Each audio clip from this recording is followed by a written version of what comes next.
ከላይ ኢትዮጵያ ክልል በተለያዩ አካባቢዎች የማህበረሰብ መድኃኒት ቤቶች መከፈታቸው የሚፈልጓቸውን መድኃኒቶች በጥራትና በተመጣጣኝ ዋጋ በአቅራቢያቸው ለማግኘት እንዳስቻላቸው የክልሉ ነዋሪዎች ይናገራሉ። ነዋሪዎቹ እንደሚናገሩት የእነዚህ ፋርማሲዎች አገልግሎት መጀመር ቀደም ሲል ለከፍተኛ ወጪና እንግልት ይዳርጋቸው የነበረውን ችግር በእጅጉ ቀርፎልናል ሲሉ ይደመጣሉ። ከዚህ በፊት የማህበረሰብ ፋርማሲ አልነበረም እዚህ ከተማ ውስጥ።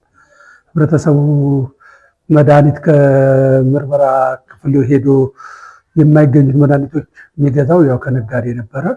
በከፍተኛ ዋጋ ነው ያን የሚገዛው። በከፍተኛ ሁኔታ እየተጎዳ ነበረ። አሁን ግን ይሄ ፋርማሲ ከተከፈተ ወዲህ በተመጣጣኝ ዋጋ ከዛ የሌለው መድኃኒት እዚህ መጥቶ እየገዛ የተጠቀመ ያለበት ሁኔታ ነው ያለው። ይሄ መድኃኒት ቤት ከእንግልትነትም ከብዙ ነገር አድኖናልና የፈለግነውን ነገር ከጠየቅነው 24 ሰዓት የሚሰራ መድኃኒት ቤት ነው። በፈለግነው ሰዓት 24 ሰዓት አገልግሎት እየሰጠን ነው ያለነው። ለህብረተሰቡ በጣም አሁን ህብረተሰቡን በመጣበት ሰዓት ጀምሮ አንድ እንግልትነት ሳይኖር ጥሩ እያሰናደዱን ያሉ ሰዎች ናቸው ማለት ነው። የማህበረሰብ መድኃኒት ቤቶች ከተመጣጣኝ ዋጋ በተጨማሪ የረጅም ጊዜ አገልግሎት እንዲሰጡ ትኩረት ተሰጥቶት እየተሰራ ይገኛል። በዚህ መሰረትም በዘርፉ በየጊዜው የሚያጋጥመውን የመድኃኒት አቅርቦት መቆራረጥና እጥረት ሙሉ በሙሉ ለመቅረፍ ከሚመለከታቸው መድኃኒት አቅራቢ ድርጅቶች ጋር በህጋዊ ውል ስምምነትም ተደርጓል። በሪቮልቪንግ ፈንድ ወደ 2 ሚሊዮን ብር አካባቢ መድኃኒት ያቀረብንበት ሂደት ነው ያለው በአንድ ዙር ብቻ እና ውል ተፈራርመን ማለት ነው። ያ ደግሞ የተቋሞቻችን ያለውን የመድኃኒት ክፍተት በጣም ነው የደገፈ። በዚህ ላይ የማህበረሰቡ ኮንትሪቢዩሽን በጣም ከፍተኛ ነው።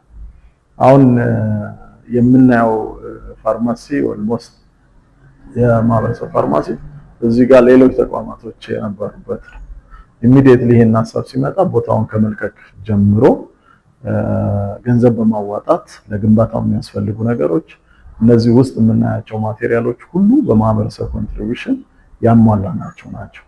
የወረዳው ወይም የከተማ አስተዳደር በጀቱን በጅቶ ህንፃውን ሲያስገነባ ሌላው ነገር በሙሉ ማህበረሰቡ ያሟላበት ሁኔታ ነው ያለው። የማህበረሰብ መድኃኒት ቤቶች በክልሉ ተደራሽ የማድረግ ስራው ህብረተሰቡ ጥራታቸውን የጠበቁና መሰረታዊ የሆኑ መድኃኒቶችን በተመጣጣኝ ዋጋ በአቅራቢያው እንዲያገኙ ለማስቻል ያለመ ነው።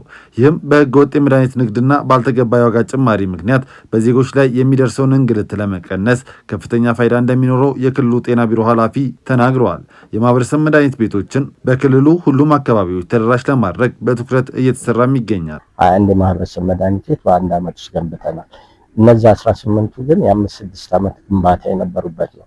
አሁን በሂደት ላይ ያለ በአንድ ውስጥ የሚጠናቀቁ 10 የማህበረሰብ መድኃኒት ቤት ኦልሞስት እየተጠናቀቁ ያሉ አሉ። እነዚህ ሲጠናቀቁ አሁን ካለው 39 ወደ 49 ይመጣል። በሂደት ደግሞ ያሉ ምናልባት እስከ መስከረም እናጠናቀቃለን ብለን ሀብት ተሰባስቦ ከህዝቡም አካባቢ ላይ ካለው አመራር መንግስት ሁሉን ሞቢላይዝ አድርገው የሰበሰቡት ወደ 16 አለ። ይሄ ከ60 በላይ ማህበረሰብ መድኃኒት ቤት እንደ ክልላችን ይኖራል። የክልላችን አጠቃላይ ወረዳ ወደ 82 አካባቢ ነው መዋቅር ያለ።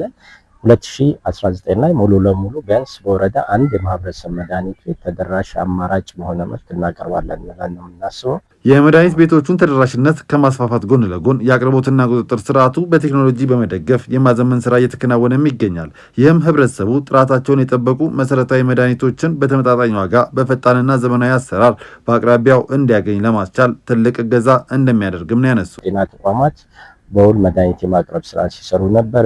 የቀረቡ መድኃኒቶች በተገቢ እንዲሄዱ ደግሞ እኛ በአሰራር ደረጃ ላይ ሕክምና ተቋም ውስጥ ያለው የመድኃኒት መሸጫ ክፍሎችን ወደ ማዘመን እየቀረበን ያለንበት አቅርቦቱ ከሌላ ጊዜ በተሻለ መልክ ደግሞ በጀት ሆኖ እንዲቀርብ እየሰራን የነበረበት ሂደት ሲታይ ከ2017 2018 የመድኃኒት አቅርቦት አንጻራዊ በሆነ መልክ ህዝቡ ጋር ፖዚቲቭ ምላሽ ያለበት ሂደት አለ። ይሄ ግን ሙሉ ለሙሉ ተሟልቷል ማለት አይደለም።